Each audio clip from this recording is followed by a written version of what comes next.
Hello everyone. In today's lecture, we are going to discuss about the symptoms and the treatment of the serum sickness. In the previous lecture, we have already discussed about the mechanism of generalized type 3 hypersensitivity reaction with the help of serum sickness. In the previous lecture, we have already discussed that when the after administration of the foreign serum, whatever the symptoms get generated are usually referred as serum sickness. In the serum sickness, the reaction initiate because of the formation of large amount of small sized antigen antibody complex, and the size of antigen antibody complex is small because a very large amount of antigen enter inside the human body. When large amount of antigen antibody complex will get formed, the different cells of the immune system like the macrophages, they fail to remove all such complexes from the circulation, and as a result when these complexes get deposited, they start the type 3 hypersensitivity reaction. In this reaction, they mainly antigen antibody complex mainly activate the complement system, and different component of the complement system, they activate the mast cell, which results into the degranulation of the mast cell, and the degranulation of the mast cell releases the mediators which increase the vasopermeability and increase the diameter of the blood vessel, that is vasodilation, due to which large number of neutrophils can reach to the antigen antibody complex formation site, and these neutrophils are attracted towards the antigen antibody complex by the neutrophil chemotactic factors like C3a, C5a, C5b67, the breakdown product of the complement system. When this neutrophil reaches to the antigen antibody complex with the help of C3b, a breakdown product of a complement system, and an opsonin, the neutrophil bind to the antigen antibody complex. जेव्हा हे small साईजचे antigen antibody complex तयार होतात आणि जेव्हा त्यांना remove करण्याचा प्रयत्न हे न्यूट्रोफिल्स करतात, त्या प्रयत्नामध्येच रिलीज होणारे जे लायटिक एन्झाईम्स आहेत, all such lytic enzymes are mainly responsible for the tissue damage, ज्याला आपण टाईप 3 हायपरसेन्सिटिव्हिटी रिॲक्शन म्हणतो. आता हा डॅमेज किती सिव्हिअर असेल आणि हा कोणत्या साईटला होईल हे डिपेंड कशावर असतं, तर it depends upon the size of that antigen antibody complex. Usually the large sized antigen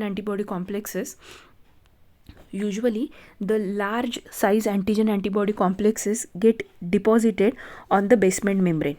आपण म्हणूयात कुठल्याही ऑर्गनचा जे आउटरमोस्ट लेयर आहे किंवा जो मेम्ब्रेन आहे, आपण म्हणूयात त्या मेम्ब्रेनवर काय होईल, जर अँटीजन अँटीबॉडी कॉम्प्लेक्सचा साईज मोठा असेल, लार्ज असेल, तर सच large size antigen antibody complex will get deposited on the surface of that organ और ऑन द बेसमेंट मेम्ब्रेन. पण जर अँटीजन अँटीबॉडी कॉम्प्लेक्सचा साईज खूप छोटा असेल, तर such small sized antigen antibody complex they pass through that basement membrane and get deposited in the sub epithelium. म्हणजे जर antigen antibody कॉम्प्लेक्सचा size छोटा असेल तर ते मेम्ब्रेनच्या सरफेसवर डिपॉझिट न होता बेसमेंट मेम्ब्रेनला क्रॉस करून ते काय करतील, बेसमेंट मेम्ब्रेनला, as you can see in the second diagram, basement मेम्ब्रेनलाही क्रॉस करून त्या कुठे जातील, तर they reaches to the sub epithelium. म्हणजे जिथं जिथं हे अँटीजन अँटीबॉडी कॉम्प्लेक्स जाऊन डिपॉझिट होतील त्या साईटला काय होणार आहे, इन्फ्लेमेटरी रिॲक्शन स्टार्ट होणार आहेत. मग ती रिॲक्शन किती सिव्हिअर असेल हे कशावर अवलंबून आहे, की ते कॉम्प्लेक्स कुठं डिपॉझिट होतील. ते कॉम्प्लेक्स कुठं डिपॉझिट होतील हे कशावर अवलंबून आहे, तर त्या अँटीजन अँटीबॉडी कॉम्प्लेक्सच्या साईजवर अवलंबून आहे. जर अँटीजन अँटीबॉडी कॉम्प्लेक्सचा साईज मोठा असेल, if the size of antigen antibody complex is large, they get deposited on the basement membrane, म्हणजे ऑर्गनच्या फक्त सरफेसवर डिपॉझिट होतील. पण तोच जर अँटीजन अँटीबॉडी कॉम्प्लेक्सचा साईज छोटा असेल तर ते त्या बेसमेंट मेम्ब्रेनलाही क्रॉस करतील आणि सब इपिथिलियममध्ये जाऊन काय होतील, डिपॉझिट होतील. आणि असं जर झालं तर त्या ऑर्गनच्या सरफेसवर डॅमेज न होता डीप सिस्टीममध्ये सुद्धा सब इपिथिलियम लेवलपर्यंत तो ऑर्गन काय होईल, डॅमेज होईल. आता हे डॅमेज होण्याचं मेन रिझन काय आहे, why the organ or the different tissues get damage. आपल्याला माहिती आहे की जेव्हा हा अँटीजन अँटीबॉडी कॉम्प्लेक्स जाऊन काय होईल, त्या मेम्ब्रेनच्या किंवा सेलच्या सरफेसवर जाऊन डिपॉझिट होईल, तो जिथं जाऊन डिपॉझिट होईल तिथं तो कोणाला ॲक्टिवेट करेल, it activate the complement system. जसं आपण बघितलं तसं ही कॉम्प्लिमेंट सिस्टीम काय करेल, that complement system chemotactically attract the neutrophil at the site of antigen antibody complex deposition. जिथं अँटीजन अँटीबॉडी कॉम्प्लेक्स डिपॉझिट झाला आहे तिथं न्यूट्रोफिल्स लार्ज अमाऊंटमध्ये येतील. जेव्हा न्यूट्रोफिल्स लार्ज अमाऊंटमध्ये येतील, हे न्यूट्रोफिल्स काय करतायत, they try to remove this antigen antibody complex from that surface of the cell. त्या सेलच्या सरफेसवरून ते काय करतात, त्या अँटीजन अँटीबॉडी कॉम्प्लेक्सला रिमूव्ह करण्याचा प्रयत्न करतात. But as these antigen antibody complexes are get deposited on the basement membrane, the neutrophil cannot successfully engulf the antigen antibody complex, and while trying to engulf that antigen antibody complex, some lytic enzymes are released by the neutrophils. त्या antigen antibody कॉम्प्लेक्सला remove करण्याच्या नादात किंवा त्यांना engulf करण्याच्या प्रयत्नात ते त्याला completely फॅगोसायटोसिस करू शकत नाहीत. And during the unsuccessful attempt of phagocyting or during the unsuccessful attempt to engulf that foreign particle, the neutrophil release certain lytic enzyme. हे न्यूट्रोफिल काय करतात, काही लायटिक एन्झाईम्स रिलीज करतात. आणि हे जे लायटिक एन्झाईम्स आहेत हे रिलीज झाल्यानंतर काय होईल, that lytic enzymes damage our own body cells. आपल्याच बॉडीमधल्या सेल्स त्याच्यामुळे काय होतील, अफेक्ट होणार आहेत. मग ज्या ऑर्गनच्या सरफेसवर, ज्या टिश्यूच्या सरफेसवर हे अँटीजन अँटीबॉडी कॉम्प्लेक्स तयार झालेत, तिथला जो काही आपण म्हणूयात टिश्यू आहे, तिथला जो काही आपण म्हणूयात ऑर्गन आहे, तो काय होईल, या न्यूट्रोफिलच्या लायटिक एन्झाईममुळे डॅमेज होणार आहे. इथंपर्यंत लक्षात येते. आपण म्हणतो ह्याचबरोबर आणखी काय होतं आहे, तर कॉम्प्लिमेंट सिस्टीम आपण म्हणूयात ॲक्टिवेट झाली आहे. कॉम्प्लिमेंट सिस्टीम कुठं ॲक्टिवेट झाली आहे, तर या अँटीजन अँटीबॉडी कॉम्प्लेक्समुळे ॲक्टिवेट झाली आहे. तयार झालेला जो अँटीजन अँटीबॉडी कॉम्प्लेक्स आहे हा स्मॉल साईजचा आहे आणि सोल्युबल फॉर्ममधला आहे. म्हणजे टाईप 2 हायपर सेन्सिटिव्हिटीसारखा हा कुठला सेलच्या सरफेसवर तयार झालेला अँटीजन अँटीबॉडी कॉम्प्लेक्स नाही आहे, तर सोल्युबल प्रोटीन आणि अँटीबॉडीजचा कॉम्प्लेक्स आहे. त्यामुळं तयार होणारा जो अँटीजन अँटीबॉडी कॉम्प्लेक्स आहे तो कॉम्प्लिमेंट सिस्टीमला ॲक्टिवेट करू शकतो. मात्र ह्या अँटीजन अँटीबॉडी कॉम्प्लेक्सच्या सरफेसवर मेम्ब्रेन अटॅक कॉम्प्लेक्स तयार होऊ शकत नाही. कारण आपल्याला माहिती आहे, जेव्हा C5b6-7 या स्टेजपर्यंत येऊन कॉम्प्लिमेंट सिस्टीमचा कॉम्प्लेक्स तयार होईल, तिथून पुढं हायड्रोफिलिक हायड्रोफोबिक ट्रान्सफॉर्मेशन व्हायला चालू होतं. स्ट्रक्चरल ट्रान्सफॉर्मेशन त्या कॉम्प्लिमेंटमध्ये होतं आणि ज्याच्यामुळे काय होईल की इथून पुढं म्हणजे C5b6-7 इथंपर्यंत कॉम्प्लेक्स या अँटीजन अँटीबॉडी कॉम्प्लेक्सवर तयार होईल.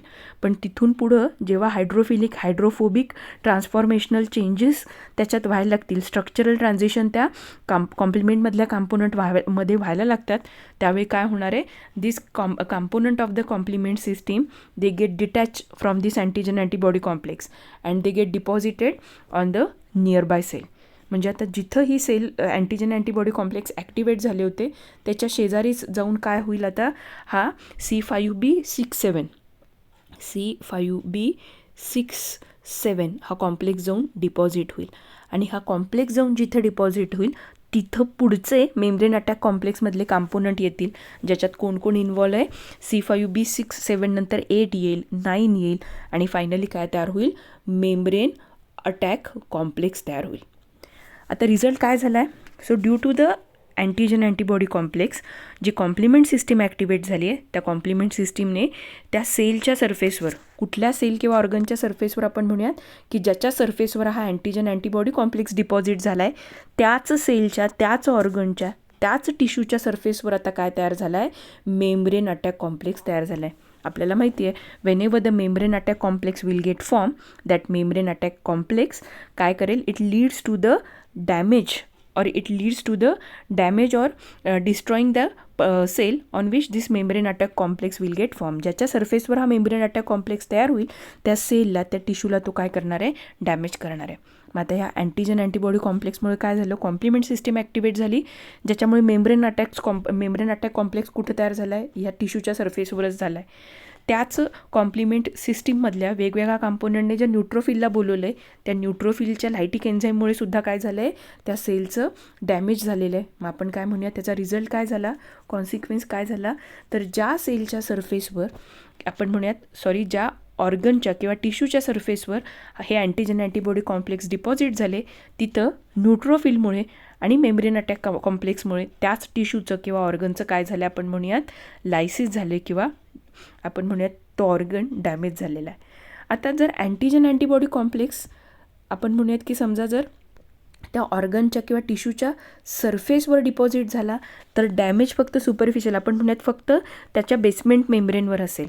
पण जर लार्ज नंबरमध्ये जर अँटीजन आलं असेल आणि अँटीजन अँटीबॉडी कॉम्प्लेक्सचा जर आपण म्हणूया साईज काय असेल जर छोटी असेल तर असे all such small sized antigen antibody complex आपण मगाशी जसं म्हटलं तसं ते काय होतील, they will get deposited at sub epithelium level, sub इपिथिलियममध्ये जाऊन डिपॉझिट होतील आणि इथं त्या सगळ्या reactions neutrophil mediated lysis and membrane attack complex mediated lysis होईल.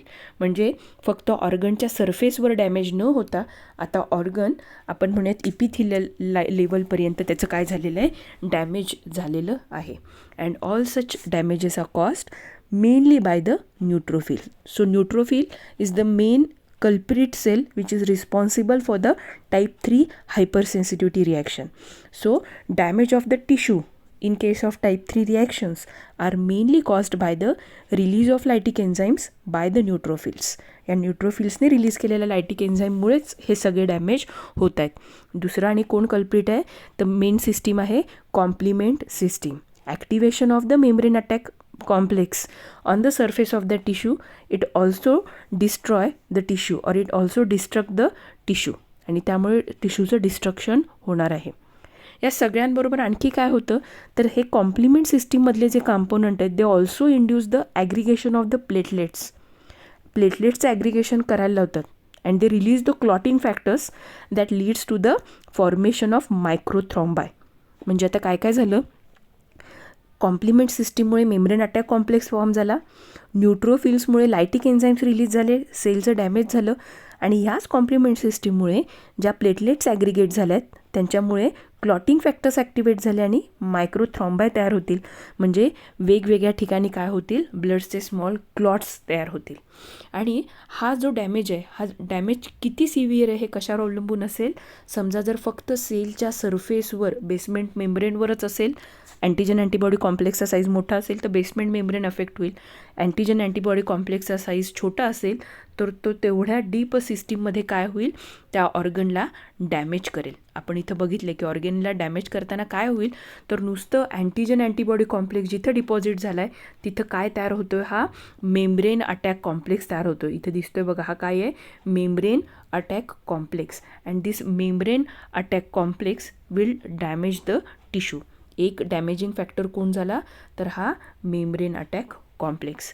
ह्याचबरोबर ह्या कॉम्प्लिमेंट सिस्टीममुळे ॲक्टिवेट झालेले मोनोसाइट्स असतील किंवा न्यूट्रोफिल्स आहेत, ह्यांनी रिलीज केलेले हे जे लायटिक एन्झाईम्स आहेत ते सुद्धा सेलचं काय करणार आहेत, सेलला डॅमेज करणार आहेत. त्यामुळे आपल्याला इथं दिसतं की जितका अँटीजन अँटीबॉडी कॉम्प्लेक्सचा साईज छोटा असेल तितके ते डीप ऑर्गनमध्ये काय होतील, पेनिट्रेट होतील, तितक्या डीप त्या टिश्यूचं काय करतील, ते डॅमेज करतील. And they causes the damage or destruction of the tissue. आता ह्याचे सिम्पटम्स आपल्याला काय दिसतात तर मेनली आपल्याला जिथं जिथं हे अँटीजन अँटीबॉडी कॉम्प्लेक्स जाऊन डिपॉझिट होतील तिथं तिथं या रिॲक्शन दिसणार आहेत. So the symptoms or manifestation of the serum sickness or the mainly symptom includes fever. The symptoms of the serum sickness include fever, then weakness, generalized vasculitis, inflammation of the blood vessels. Inflammation of the blood vessels कशामुळे होतं आहे, कारण mainly जर antigen antibody complex कुठं तयार झाले, ब्लडमध्ये तयार झाले असतील लार्ज अमाऊंटमध्ये, तर ते कुठं डिपॉझिट होतील, ब्लड वेसल्सच्या वॉलवर डिपॉझिट होतील आणि ह्या इन्फ्लेमेटरी रिॲक्शन स्टार्ट कुठं होतील, ब्लड वेसल्सवर होतील. त्यामुळे ज्या होणारे सिम्पटम आहेत त्याला आपण म्हणतो जनरलाइज्ड व्हॅस्क्युलायटिस. आणि हे व्हॅस्क्युलायटिस आपल्याला दिसतं कसं, तर व्हॅस्क्युलायटिसमुळे we observe the rashes on the skin, we observe the red colored rashes on the skin. Sometimes we observe the edema, peripheral edema. Edema means swelling. आपल्याला swelling दिसतं. We observe the rashes, we observe the erythema, म्हणजे आपल्याला red कलरचे rashes दिसतात. We observe the erythema, then swelling म्हणजे edema, then generalized vasculitis, then we observe the symptom like arthritis, ज्याला आपण म्हणतो जॉईंट पेन, जे जॉईंट्स आहेत त्याच्या आपण म्हणूयात ही जी सिनोवियल कॅव्हिटी आहे, या सिनोवियल कॅव्हिटीमध्ये जेव्हा अँटीजन अँटीबॉडी कॉम्प्लेक्स जाऊन डिपॉझिट होतील, आपण बघितलेल्या सगळ्या रिॲक्शन कुठं स्टार्ट होतील, मग ह्या सिनोवियल कॅव्हिटीमध्ये होतील आणि त्यामुळे तिथे इन्फ्लमेशन होईल. So inflammation of synovial cavity, inflammation of joint, त्याला आपण म्हणतो आर्थरायटिस. आणि त्याच्यामुळे आपल्याला दिसणारे सिम्पटम काय असणार आहे, joint pain. So all these are the symptoms of the serum sickness. म्हणजे immediately after the administration of the foreign serum और आफ्टर 1 day और आफ्टर 2 to 3 days हे सिम्पटम्स जेव्हा दिसायला लागतील त्यावेळी त्याला काय म्हटलं जातं, सीरम सिकनेस. सीरम सिकनेस केव्हा म्हटलं जातं, फक्त जेव्हा ॲडमिनिस्ट्रेशन, सिरमच्या ॲडमिनिस्ट्रेशन नंतर तुम्हाला हे सिम्पटम्स दिसले तरच त्याला आपण सीरम सिकनेस म्हणणार आहे. सो सीरम सिकनेसचे जे सिम्पटम्स आहेत जनरली ते depends upon the quantity of immune complexes form, किती इम्यून कॉम्प्लेक्स तयार झालेत त्याच्यावर, as well as the size of the complexes. It decides the severity of the symptoms. म्हणजे जितकी साईज छोटी आणि जितकी क्वांटिटी जास्त तितके सिव्हिअर आपल्याला सिम्पटम्स बघायला मिळतील. So the site of deposition vary, mainly कुठल्या साईटला हे डिपॉझिट होतील आपण सांगू शकत नाही. But in general the complexes are accumulated in the tissue where the filtration of plasma occur. जिथं ब्लड प्लाझ्माचं फिल्ट्रेशन होतं अशाच साईटला, अशाच युजली टिश्यूमध्ये आपल्याला काय दिसतं, सगळ्या इन्फ्लेमेटरी रिॲक्शन्स दिसतात. Therefore we commonly observe the glomerulonephritis. Glomerulonephritis, inflammation of glomeruli, म्हणजेच when the antigen antibody complex get deposited at kidney, त्यामुळे ग्लोमेरुलाय नेफ्रायटिस होईल. और we observe the vasculitis. Vasculitis, inflammation of blood vessels due to the deposition of antigen antibody complex in the arteries or arterial wall वर जेव्हा हे deposit होतील त्यावेळी inflammation start होतील. And arthritis, that is deposition in the synovial joint. And it is all these are the symptoms of the serum sickness. In the treatment, usually to decrease the severity, usually adrenaline is administered.